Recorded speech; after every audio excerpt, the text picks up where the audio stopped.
Nacional de Primaria, fue presidente de Consecomercio. ¿Cómo está? Bienvenida, señora Oscategui. Muy Buenas buenas tardes. tardes, Gladys. Muy buenas tardes, Gladys. Un placer estar de nuevo con ustedes.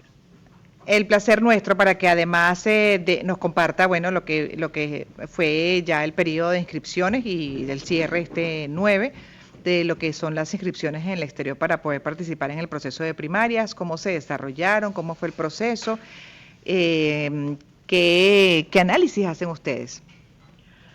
Bueno, lamentablemente, muchos venezolanos dejaron para última hora y es por eso el lapso adicional que se dio en el día de hoy hasta mediodía, estas 12 horas adicionales que se dieron el día de hoy, porque nuestra página colapsó debido al alto tráfico que hubo durante el fin de semana.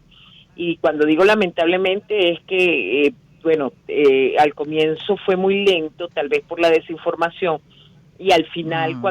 cuando se hizo toda esta campaña que tratamos de que incluso muchas personas que son considerados como llamamos ahora influencers de medios, de incluso el caso de George Harris, por ejemplo, que se Ujú. involucró en invitar a que se actualizaran los datos en las primarias, pues de verdad que hubo un volumen muy importante, como al punto que la página el día de ayer colapsó, por eso fue Mm. que se dio este lapso adicional, pero creo que ahora tenemos una muy buena representación. En mis estimaciones aún no hemos terminado de hacer la limpieza total y hubo aproximadamente por encima de los 50,000 venezolanos que quedaron como que dicen un tránsito porque tenían algún error, algún dato, no o no respondieron el correo de confirmación, etcétera. Ya. Eh, Quedan como, yo creo que estaremos hablando entre 350 a 400,000 venezolanos que estarán participando, que actualizaron sus datos y estarán participando el próximo 22 de octubre. Ahora, como todavía queda tiempo, 22 de octubre, relativamente, ¿no? ¿No sería ideal, incluso dentro de ese nivel de conciencia que se logró al final, por campañas incluso como la de influenciadores, llamados influenciadores, en el caso de George Harris, comediante, que se pueda montar una campaña incluso para lograr todavía una cifra superior y lograr pues una data mayor de esos venezolanos que están en el exterior? Digo, porque tampoco en ese punto en particular no hay tanto apuro, queda suficiente tiempo como para extender y quizás reforzar de acuerdo a lo que sí ha sido esta experiencia que comenta, que comparte. El problema es que sí hay apuro, sí los Ah, tiempos ya. están muy bien calculados en el sentido de que ahora, además de que entramos en un lapso de impugnaciones, de revisión de los datos, porque puede haber por parte de las organizaciones políticas, de los candidatos, pues revisión de todos estos datos, este y también de las mismas personas que digan, no, yo no me postulé o sí me postulé y no me llegó la información X, o sea, hay un pequeño lapso de revisión. Posterior a eso debemos determinar cuántos centros de votación debemos abrir, cuántas mesas deben abrir en cada una Claro. de las ciudades, cuánto personal electoral vamos a necesitar para ese día, formarlo, armar los cuadernos de votación y todo eso paralelo a lo que ya estamos haciendo también aquí en el país, ¿me entiendes? Ya a partir de ahora nuestros lapsos están bien ajustados, entra en un cronograma que está bien preciso para poder cumplir con la fecha del 22 de octubre como esperamos. Ya entiendo. Claro, la logística después, que uno no la ve muchas veces y ahorita explicada se entiende perfectamente, ¿no? Ahora es que les queda Sí. trabajo una vez logren ya tener, precisar toda esa información que recogieron a través de las inscripciones en el exterior. Me preocupa advertencias como las que hace Ratti, lo leíamos hace unos minutos, por ejemplo, dentro del recuento informativo. Luis Ratti sigue insistiendo en su campaña en contra de María Corina Machado, pero además la asocia con las primarias y llega a decir que va a arreciar una campaña contra las primarias. Fue, de hecho, al Tribunal Supremo de Justicia. Ha habido un fuerte rumor, supuestamente, de que ese organismo podría tomar algún tipo de decisión en contra de las primarias, su suspensión, y porque además él considera que tiene que arreciar contra las primarias para desenmascarar un proceso de corrupción y de mentiras que solamente está sirviendo para el caos de María Corina Machado y que se tiene que abrir los ojos, dice los magistrados, para apagar esto antes de 2024. Ahí me detengo, lo acabo de citar. Pero bueno, igual eso está ahí sobre la mesa, es una amenaza abierta y la pregunta es qué harían en caso tal de que, por ejemplo, se pronuncie el TSJ. Mira, en primer lugar, el señor Ratti está equivocado en el sentido de cómo plantea las cosas. O sea, Nuestra organización, primero, no es para nada vinculante con ningún proceso legal en el país. Es decir, esto es un evento electoral de un sector de la oposición, ni siquiera de toda la oposición. Hay varios dirigentes nacionales muy respetados, muy reconocidos, que piensan que el mecanismo idóneo no es la primaria y por lo tanto no están participando en ella. Entonces, tú tienes personas que indiscutiblemente hayan participado no en las primarias, que se van a inscribir en el proceso presidencial. Esto de ninguna manera limita ninguno de los derechos de ninguno de los venezolanos, o sea, cualquier venezolano con intención de participar en la carrera presidencial está abierto, puede hacerlo tranquilamente. Nosotros solo estamos planteando una propuesta, estamos poniendo de acuerdo a un sector muy importante de la oposición, pero repito, no es toda la oposición. Entonces, mal estaría que nuestras normas o la forma en que hemos decidido hacer las cosas, pues la vaya a determinar un organismo legal cuando esto no tiene ningún tipo de implicaciones legales, empezando por ahí. Pero es como que si a ti alguien llegara y te dijera de qué color vas a decorar tu fiesta o que si vas a invitar payasitos o no. De hecho, en el 2021, el Partido Socialista Unido de Venezuela organizó unas primarias en las que estableció una serie de normas que nada tienen que ver con la normativa electoral vigente, y ellos realizaron sus primarias, eligieron sus candidatos como ellos decidieron que era la mejor forma, y todo el mundo se lo respetó. Esto es lo mismo, o sea, nosotros al contrario, si tú ves nuestros reglamentos, están bastante cercanos a lo que es la normativa legal vigente, establecemos lapsos similares, condiciones similares, o sea, y si él está interesado en saber la parte de recursos o cualquier otra cosa, pues bienvenido sea. Si es que nosotros estamos utilizando recursos de él, que él sea auditar cómo los estamos manejando.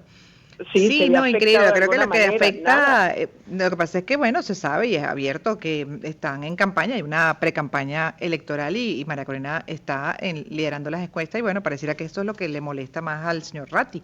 Ahora, independientemente de él, la Comisión Nacional de Primarias trabaja al margen de los candidatos que van en paralelo, cada uno con sus aspiraciones presidenciales, y esa etapa que se va a vivir de las primarias pues, ni siquiera se va a hacer con el poder electoral. Ustedes pueden continuar más allá de lo que la decisión que tome el TSJ. ¿Qué podría hacer el TSJ, no? Es un evento privado, no estamos utilizando ni las instalaciones de la nación, ni ningún recurso de la nación, no tenemos ningún tipo de forma de malversación de fondos porque no estamos manejando fondos públicos, o sea, al contrario, esto como muchos lo han señalado, y yo vengo de recorrer varios estados del país, y en cada estado que voy la gente me dice cómo ayudo, cómo participo, necesitan dinero, cómo colaboramos, o sea, hay un espíritu de colaboración, de entender que esto es un evento de los ciudadanos, para los ciudadanos, en lo cual no se está para nada afectando los derechos de nadie. Y ahí también sobre ese proceso entonces organizado por la misma comisión, cuando uno entra en la página pues ve que hay incluso una ventana para donar, ¿no? Los recursos hasta ahora recibidos y lo que es de cara también a ya el evento en sí de participación en las primarias y de votación, ¿sí le dan las cuentas para poder culminar con éxito el proceso? Estamos en eso, estamos precisamente trabajando en eso. Hay algunas personas que nos han dicho, mira, vamos a hacer una rifa, yo pongo este artículo o esto que pueden rifar para poder obtener recursos. En las regiones, como te digo, a mí me ha impresionado cómo la gente dice, no importa, yo pongo la mesa de comedor de mi casa y yo pongo la silla y el otro pone la silla de su comedor y los organizamos. O sea, el espíritu, lo que se está sintiendo en todo el país es un deseo de participación y de en realidad presentar una propuesta unitaria, al menos de este sector de la oposición en cada rincón de Venezuela. Y con relación al tema del temor válido, por ejemplo, de que se creó en algún momento esa lista posterior a la participación en aquella, también es las primarias que se hicieron, de la lista de Atascón, que no vaya a haber alguna revelación de datos y que después sea abusado en contra de la gente que participe, eso es parte de ese temor válido, ¿no? Por la experiencia pasada. Sí. ¿Cómo están trabajando ustedes esa parte? nosotros particularmente en el tema de, por ejemplo, de las primarias en el exterior, nuestros sistemas están blindados. Lo que hace unos días se escuchó como rumor de que habían hackeado nuestras páginas fue totalmente falso, fue otro registro de venezolanos en el exterior diferente al nuestro, el que sí fue vulnerado. Nosotros tenemos bastante seguridad informática en ese sentido, y con relación a lo que van a ser las votaciones aquí en Venezuela, pues también vamos a trabajar, por supuesto, con nuestros propios cuadernos de votación. Esto no va, vamos a trabajar con el REP, es decir, y luego vamos a disponer de los cuadernos de votación de una manera que explicaremos en su momento, así que no habrá forma de rastrear quién participó y quién no en ninguno de los procesos. ¿Cuánta gente más o menos estima podrían participar en las primarias, cómo van las cosas y con esa información incluso que nos compartió al inicio sobre lo que ha sido la inscripción en el exterior, dentro y fuera Mira, de Venezuela? tradicionalmente la participación en cualquier proceso de primarias es del 10% de la población electoral. Ya. En las primarias del 2012 rompimos récord mundiales y llegamos casi al 17% de participación. Pues queremos ser optimistas, aunque no ingenuos, de que aquí vamos a tener también una importante participación. Ya con las cifras que te dije, probablemente alcancemos ese 10% de venezolanos en el exterior, y en Venezuela pues esperamos que sea mucho mayor aún. Así que, bueno, nuestras estimaciones son bastante optimistas, pero sabemos las complicaciones que hay y sobre todo el temor de muchos de que sea quede de alguna manera vulnerada su identidad, pero Claro. nosotros estamos garantizando que así no va a ser. O sea, nosotros estamos protegiendo ante todo la identidad del elector. Muchísimas gracias por haber respondido las preguntas, por habernos aclarado varios puntos. Bueno, obviamente de un proceso que interesa, como bien dice usted, y cada día más a la población venezolana dentro y fuera del país. María Carolina Uzcategui, integrante de la Comisión Nacional de Primaria, fue presidente de Concecomercio, hablando de el proceso de lo que fue la inscripción en el exterior, que ya cerró, y explicó, bueno, todo lo que les viene ahora y por lo cual no la pueden extender más. E incluso extendieron unas horas, porque la plataforma colapsó unas horitas también este domingo ante la cantidad de personas que decidieron hacerlo a último momento, pero bueno, lo extendieron hasta el mediodía de este 10 de julio, y ya no pueden extenderlo más por todo lo que les viene ahora de organización para esas primarias del 22. Y por cierto que yo comentaba lo de la lista de Tascón como unas primarias iniciales, no, en realidad, pero lo que pasa es que tantos procesos que hemos vivido que uno termina mezclando una cosa con otra, y eso fue, recuerdo, la lista surgió luego de las firmas que se recolectaron en el 2004, 2003, 2004 para la destitución del entonces presidente Hugo Chávez, mediante el revocatorio, y que luego entonces fue utilizado en contra de la gente que participó en esta famosa lista Tascón. Vamos a las 4:42 a hacer una pausa musical y en breve regresaremos. Es Gladys en Éxitos hasta las 5.